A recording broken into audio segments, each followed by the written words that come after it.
to talk about how we got to where we are, how this new space was designed, what the transition plan is going to look like, and tons of pictures of what the new space is going to look like, so you kind of have an idea. I'm going to quickly go through where we started from.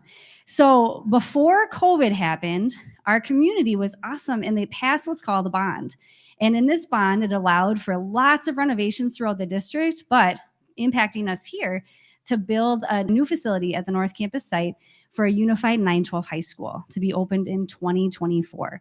Now, you have all been living through this construction, so you know there's a lot happening. But before they even started working on the new building, lots of people came together to give ideas on what we wanted the actual building to look like and what we wanted the teaching and learning to look like in the space. And we knew that we didn't want to just replicate what we have currently. What we have currently is awesome, but we wanted it to be really great. And so you'll see soon some of those pictures. We collected all this feedback from all these different groups, your parents, the community, students, staff, and together came up with a design. Once the design was made, hundreds of people gave input on what those spaces should look like, down to where a light switch should be, colors, furniture. So kind of like we're building a new house for ourselves, right? So here's just some by the numbers that might be of interest to you. It's a really big project. It's actually the biggest project in the state of Minnesota, if I'm correct. Yes, I know, that's super awesome. And the space that we're moving into is actually bigger than our current North Campus. So it is quite large, and you'll get to see some of that here in a second. Before we get into pictures and a little detail about how it was designed, because I think that's a really cool part of our story, right, in our new house, we're going to talk just a bit. We have a lot of questions that pop up around safety. So we just want to kind of put that out there to begin with. This is Mr. Klecker, and I will let him introduce himself. All right. Hi, everybody. My name is Kevin Klecker. I am the Safety and Emergency Supervisor for the district. We've been doing a lot of work looking at what this new building is going to look like from a safety lens. So we've had a lot of people thinking about this, and it's not something we're just brushing past. So some of the highlights, a snapshot for you guys. We're really focusing on making sure that those points of entry to the building are safe and people aren't getting in that shouldn't be getting in, right? So the new office and the new student entry will have very controlled ways of getting in. It'll be great. A very advanced camera systems coming in. It's got some really cool features that can kind of alert us if something might be going on that we don't want to be going on. You can tell people are in an area where they're not normally. If they're running from something, if a lot of people seem to be running, it can kind of give us a heads up on something. But it's a very advanced system. Your traditional lockdown, you're in a classroom, you lock the door, and that's kind of where the lockdown happens. With this new kind of design that Angela will talk about a little bit later, it's going to be a lockdown point at those learning studios. So those doors will be automatically closing, and that's a layer of security. And then doors throughout the building.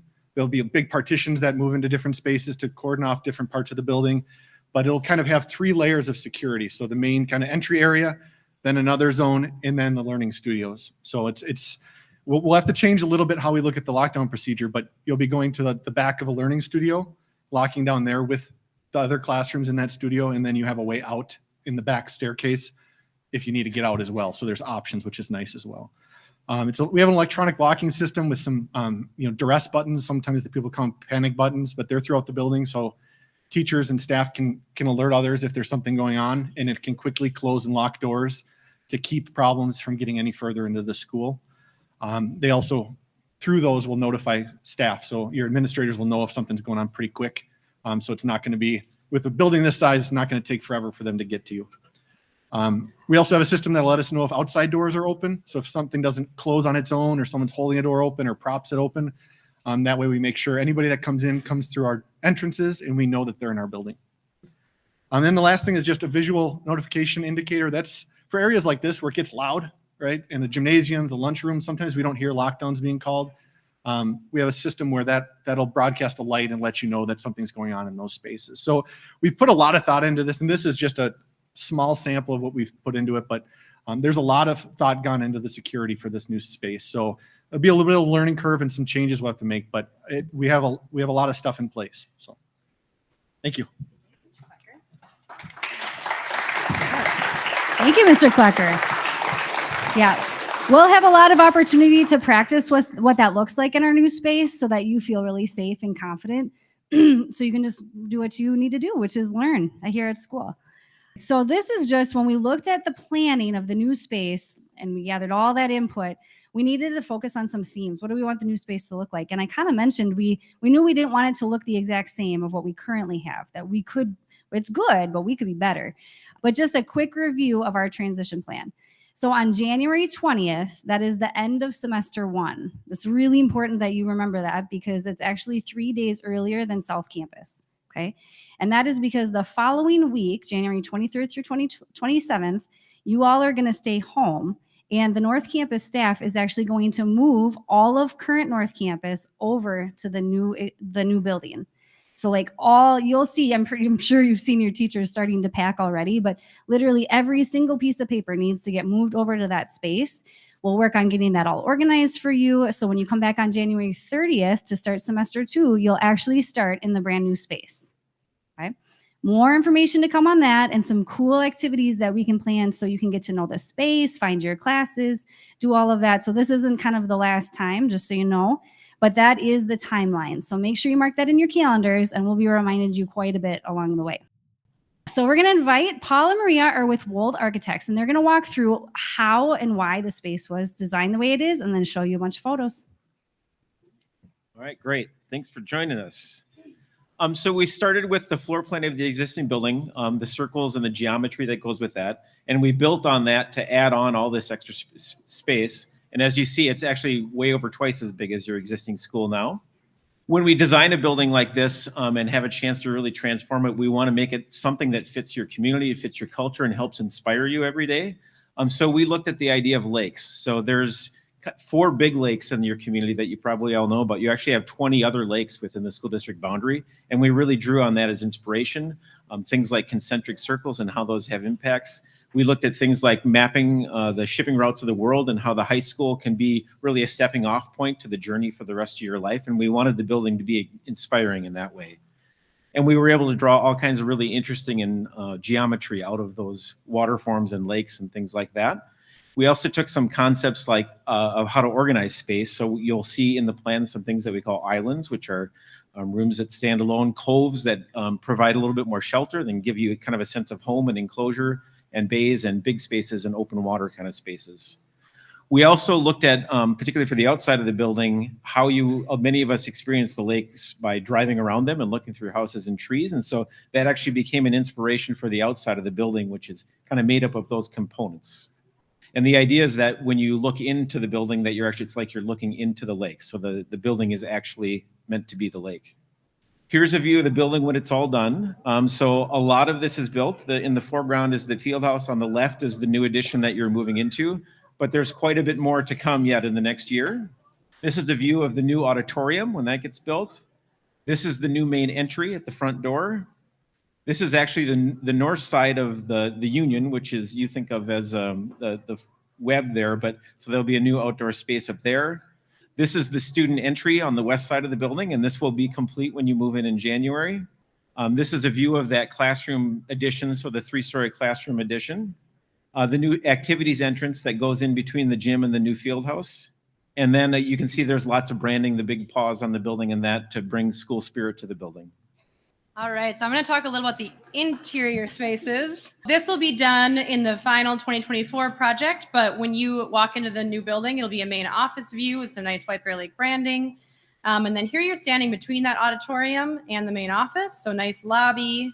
You have spaces for student art and other kinds of cool technology display in there, kind of a gallery setup. And then this connects into the union area, which is really your cafeteria once that's all open and done.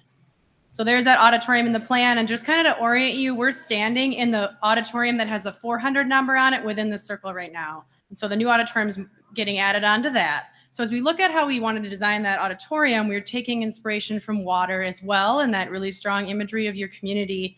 And we thought about a harbor at night. So you can see a couple images that inspired us as we were designing that. Kind of taking some of those colors and the way the lights work in the harbor, they reflect off the water. And so we pulled some of those geometries into this space. You can see some sail-like elements on the sides and dark wood. And then actually there's LED lights, which are color changing on the side, which is super cool. So you'll be able to use those for performances and program those however you want. And then you can see a view from the side of the auditorium. So it's a pretty big space, 850 seats. These are learning studios you can see in the plan. So these are really where most of your educational take place from the classroom environment. So they are really unique spaces that are kind of designed into pods, and they're allowing you to have a lot of different opportunities within there, different types of spaces. We'll show you some views of that. This is a 3D view. You can see all those flexible areas as well as dedicated natural light and a dedicated entry off the hallway. All right, so just as you're thinking about your own schedule, so this is what we're moving into in January, okay? There's 9 of these. One is gonna be for temporary offices, one's gonna be for our current media center, and the rest will be for your classroom spaces.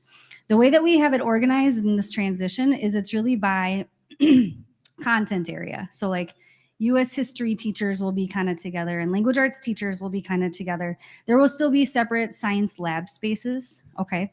But what you'll do is you'll go into these learning studios for your history class, and then you'll go into a main hallway and you'll go to the next studio for your language arts class.